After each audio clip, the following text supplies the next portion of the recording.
How to delete TikTok messages from both sides. If you're looking to delete TikTok messages from both sides, just follow these simple steps. All you have to do is first open up your TikTok application, and once you launch the app, you just need to make sure that you are logged into your account. So as you can see, I'm already logged in. So what I'm going to do now is simply go ahead and tap on the inbox option. So once you head over to your inbox section, all you have to do is select a chat where you want to delete the message from. So let's just tap on this.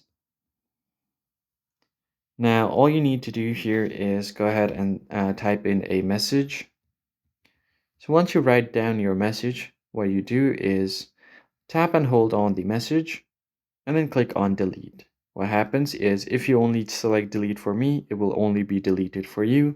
And if you select delete for everyone, it will be deleted for everyone. Messages can be deleted within 3 minutes after sending, and they may already have been seen or forwarded, and they may also be reported.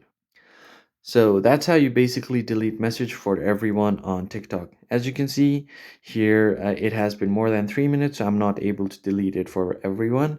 But if it's within 3 minutes, then I'll be able to delete it. That's it for this video, guys. I hope it was helpful. I'll catch you on the next one.